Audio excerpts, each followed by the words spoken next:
Yasuova matka byla vdova, která už vychovávala jednoho mladého syna, Joneho. Když do jejího života vtrhl muž, který se stal Yasuovým otcem, byl pryč dříve, než se nad malou rodinou usadila pokrývka ájonské zimy. Přestože Yasuův starší nevlastní bratr Jone byl vším, čím Yasuo nebyl, byli ti dva nerozluční. Když si ostatní děti z Yasua utahovali, Jone ho bránil. Ale to, co Yasuovi scházelo na trpělivosti, doháněl odhodláním. Když Jone zahájil své učednictví ve slavné šermířské škole ve vesnici, mladý Yasuo ho následoval a čekal venku v Monzuovém dešti, dokud se učitelé nepodvolili a neotevřeli brány. Yasuo prokázal přirozené nadání, což jeho nové vrstevníky velmi popouzelo, a stal se jediným žákem, který upoutal pozornost staršího Soumy, posledního mistra legendární techniky větru. Stařec v Yasuovi viděl potenciál, ale vznětlivý žák odmítal jeho výchovu a zůstával nepoddajný jako větrný vír. Jone svého bratra nabádal, aby svou namyšlenost odsunul stranou, a daroval mu javorové semínko, místní symbol pokory, na znamení, že ho podporuje a povzbuzuje. Dalšího rána Yasuo přijal místo Soumova učedníka a osobního strážce. Pust mě, Jone! Já vyhrával! Viděl jsi, jak jsem sejmul toho velkýho! Viděl jsem, jak se zostudil. Ty taky bojuješ! Když musím, ne když chci. Ty nemusíš nikomu nic dokazovat. Boj se dá najít všude, Yasuo. Když ho najdeš, nic to neznamená. Jone byl na svého bratra hrdý, ale měl pochyby o soudu moudrého mistra a bál se, že Yasuo bude kvůli své vznětlivé povaze špatným žákem. Starší Souma byl však uznávaný a nedělal nepromyšlená rozhodnutí. Přestože se Joneho schopnostem nikdo nevyrovnal, díky Yasuově větrné technice byly jejich cvičené souboje skutečnou podívanou, která oběma bratrům přinášela radost. Když do školy dorazila zpráva o noxijském vpádu, některé povzbudil velký vzdor, který se odehrál na Placídiu. Jone spolu s řadou dalších učňů odešel bránit Ionii. Yasuo toužil přispět svým mečem k boji, ale i když jeho spolužáci a bratr odešli bojovat, on sám dostal nařízení zůstat a chránit starší.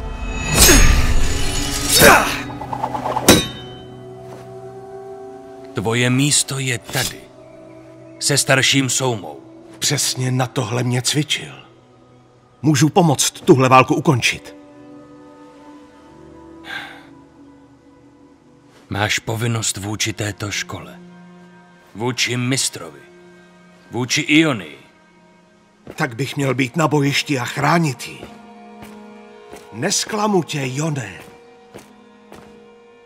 Vypadá to, že já už tě zklamal.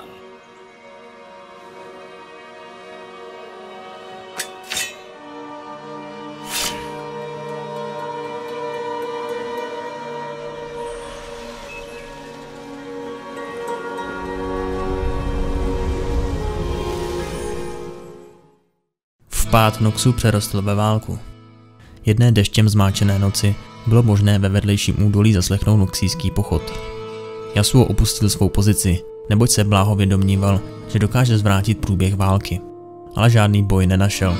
Pouze čerstvý hrob pro stovky noxijských a ajonských mrtvol. Odehrálo se zde něco strašlivého a nepřirozeného. Něco, co by žádná samotná čepel nedokázala zastavit. Zdálo se, že je tím poskvrněná samotná země. Yasuo se dalšího dne vrátil do školy, jen aby se ocitl v obklíčení zbývajících žáků s tasenými meči. Starší Souma byl mrtvý a Yasuo čelil obvinění nejen ze zanedbání povinnosti, nýbrž i z vraždy. Došlo mu, že pokud nebude jednat rychle, skutečný vrah unikne trestu, a tak se probojoval ven, přestože věděl, že tím dotyčnou vinu spíš jen potvrdí. Nyní jako uprchlík ve válkou zpustošené Ionii Yasuo hledal jakoukoliv stopu, která by ho dovedla k vrahovi. Jonem to otřáslo až do morku kostí. Jeho obavy se potvrdily. Starší Souma se tehdy zmýlil. Jone dával vinu sám sobě. Pokud Yasuo Soumu skutečně zavraždil, pak Jone selhal v tom, že mu nevštípil cestu spravedlivých. Pokud Yasuo prostě opustil své stanoviště a dovolil, aby jeho mistr zemřel, pak Jone selhal v tom, že ho nenaučil kázni. Tak či tak, Yasuo už stihl zabít několik z těch, kteří ho pronásledovali. A Jone to vnímal tak, že jejich krev měl na rukou stejně tak, jako jeho bratr. Jasua celou tu dobu pronásledovali jeho bývalí spojenci a on sám byl neustále nucen k tomu, aby bojoval nebo zemřel. Tuto cenu byl ochotný platit do té doby, než ho vystopoval ten jediný člověk, kterého se obával nejvíc. Jeho vlastní bratr Jone.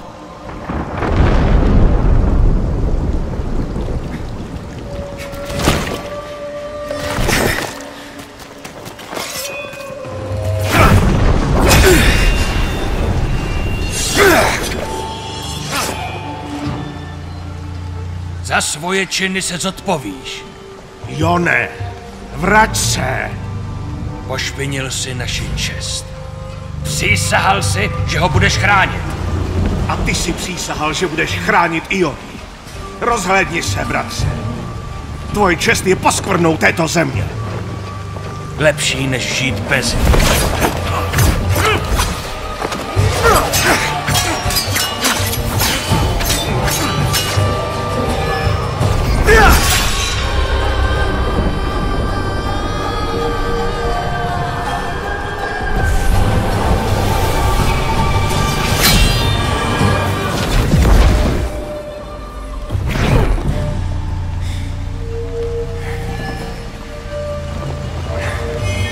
Omlouvám se, bratře.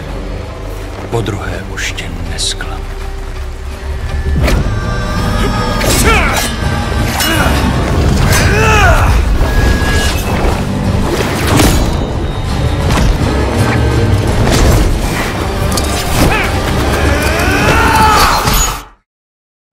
Když se jejich meče střetly, Joneho ocel byla bezkonkurenční, ale Yasuova větrná magie jeho bratra přeci jen porazila. Žádal o odpuštění, ale Joneho poslední slova mluvila o technice větru, která mohla za smrt staršího Soumy, a o tom, že jeho bratr byl tím jediným, který ji mohl umět.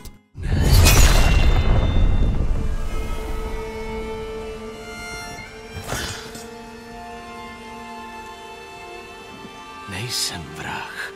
Tak proč utíkáš? Pak utichl a zemřel, než mu mohl udělit rozhřešení.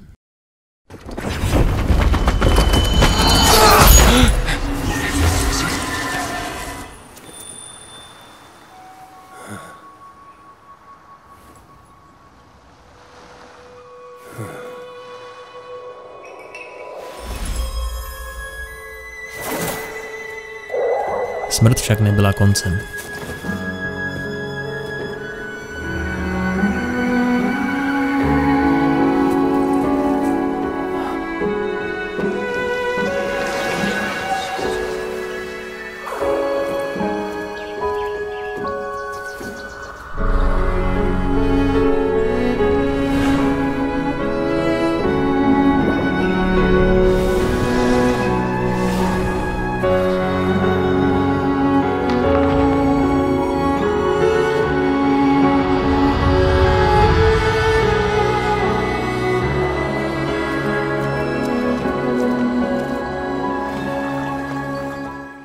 Když se Jone probudil ve světě duchů, na cestě za věčným klidem, do jeho myšlenek se vrátila posedlost minulostí, které nezabránil. Z jeho posedlosti minulostí se pak zrodil nový démon, Azakana. Azakany jsou druhem parazitních démonů, kteří nejsou kompletními entitami, jako třeba Evelyn nebo Fiddlesticks. Parazitují na člověku a jeho negativních emocích, dokud jej nepohltí, čímž se pak stanou plnohodnotným démonem.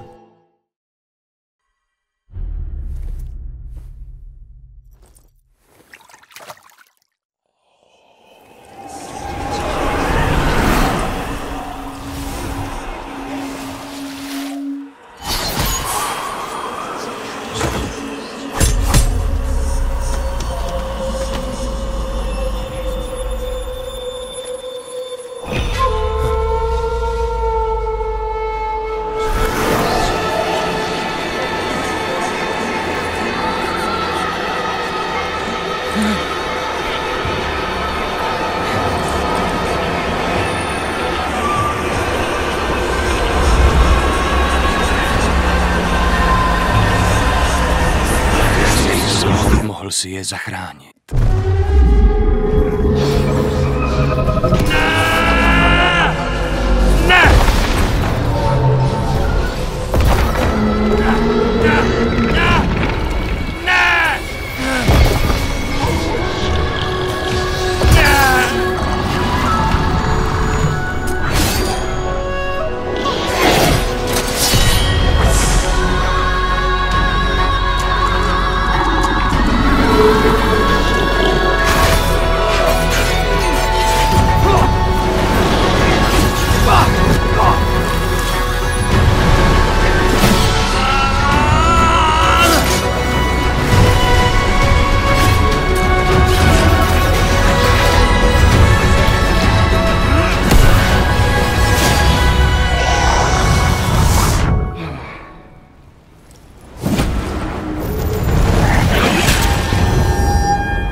Jone se opět ocitl v souboji, kde bylo jeho šermířství bezkonkurenční, ale přemohla ho magie. Pohlcoval ho vztek. Život plný cti a povinností se v něm zlomil. V jednom zuřivém okamžiku Jone vyrval Azakaně meč s rukou a obludu probodl. Když se Jone probral, ocitl se zpátky ve hmotném světě, ačkoliv z toho světa zůstával už jen chmurný stín. V mysli měl rozmazanou vzpomínku na říši duchů a v ruce meč rudý jako krev. Na hlavě se mu zmotnila maska v podobě tváře Azakany, kterou si nemohl sundat. Nyní ale vlastníma očima viděl ostatní Azakany. Jeho vítězství nad parazitním démonem ho neznámým způsobem dokázal vrátit do hmotného světa. Jone také zjistil, že odhalením jména Azakany z ní dokázal udělat pouhou masku té emoce, na které onen démon parazitoval. Ani tak však Jone neví, jestli se Azakana, kterou má na sobě, znovu probudí, aby ho pohltila. Zaživa nosil Jone masku ochránce, bratra a žáka tak dlouho, že se stala součástí jeho totožnosti. Ale nyní ve chvílích nehybnosti přísahá, že se mu maska na tváři mění, jak jeho vlastní minulost a nevyřešený střet s Yasuem nyní blednou v porovnání s touto novou hrozbou. Invaze Noxudu a Ionie způsobila o mnoho více negativních emocí, na kterých se mohou Azakany přiživovat, a i mnohem hůře. Jone loví tyto zákeřné bytosti ve snaze pochopit, čím se stal, a s každým dalším jménem je o krok blíž k odhalení jména té bytosti. Jejíž smích ho stále pronásleduje. Na ničem jiném nezáleží. Existuje pouze hon za pravdou.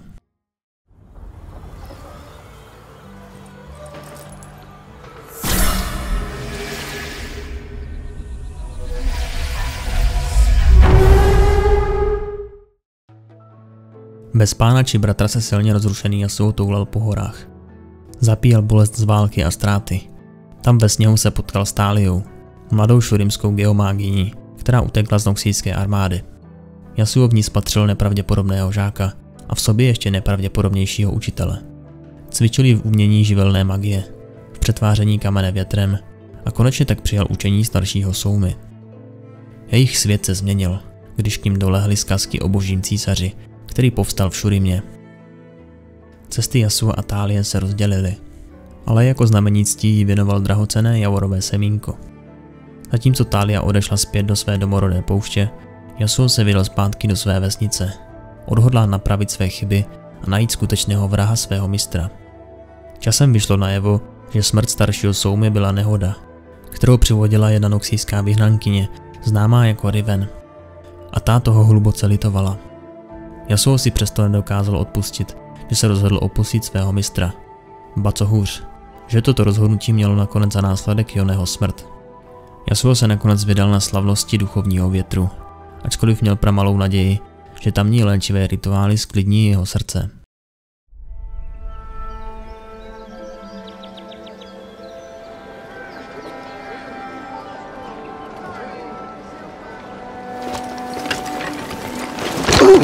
Omlouvám se, Ofa. Nechtěl jsem... Nic se nestalo. Duchové na nikoho nečekají. Ne, já nechci. Rozmlouvat s duchy.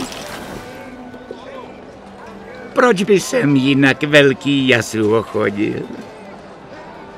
Ale jsi připraven? Záleží na tom. Nikdy se tam nahoru nedostanu včas. Pravda, cesta je dlouhá. Třeba ti přesto pomůže můj vlastní chrám. Volba je na tobě.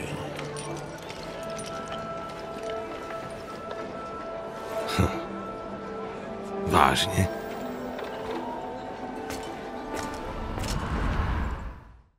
Právě tam se setkal s démonickým tvorem, který ho chtěl pozřít. S Azakanou, která se krmila jeho bolestí a žalem. Zasáhl však vetřelec v červené masce. Vypij tohle. Pomůže ti to navázat pouto mezi našimi světy. Pití mě málo kdy dostane z problémů. Občas musíme své démony vyhledávat.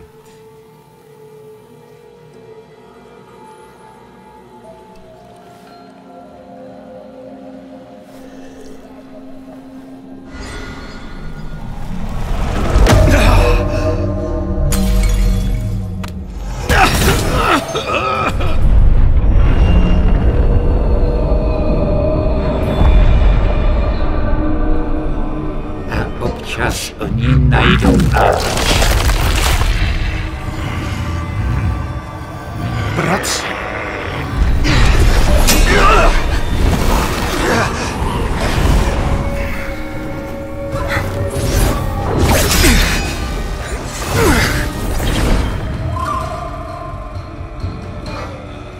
Ukaž se mi.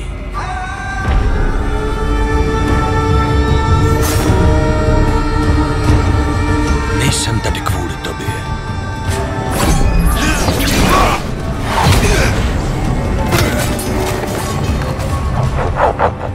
Moje smrt nic neznamená, lovče.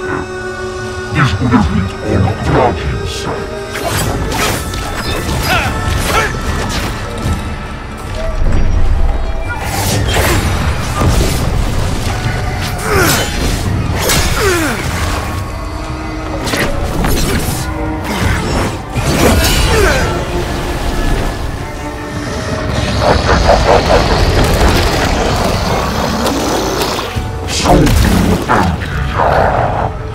Takové zklamání.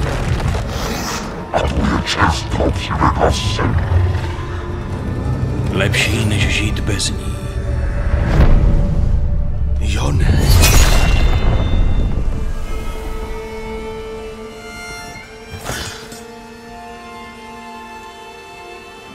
Nejsem vrah. Tak proč utíkáš?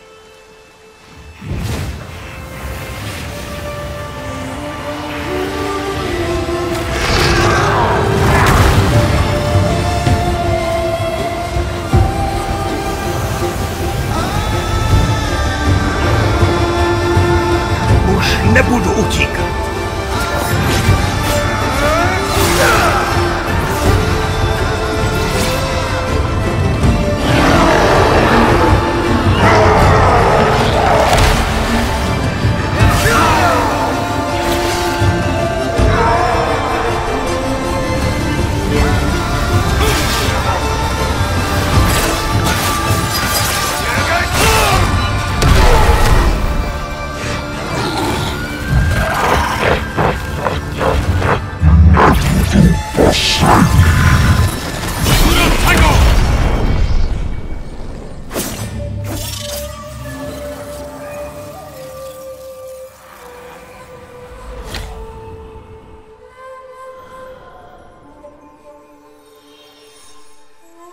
Pomsti se, bratře. Možná, že zasloužíš smrt. Ale ne mou rukou. Pak už pro mě v Ionii nic není. I vítr má svou cestu, bratře.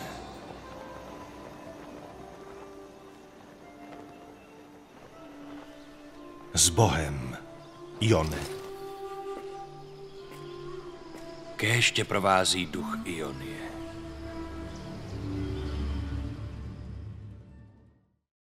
Yasuo zcela jasně očekával, že se mu bratr pomstí, a proto ho překvapilo, když ho Jone nechal jít. Jelikož pro Yasuo už v prvních zemích nic nezůstávalo, vydal se na nové dobrodružství, ačkoliv netuší, kam ho zavede. Jediná věc, která tíží svobodný vítr, je jeho pocit viny. Děkujeme všem našim Patreonům za podporu. Díky moc.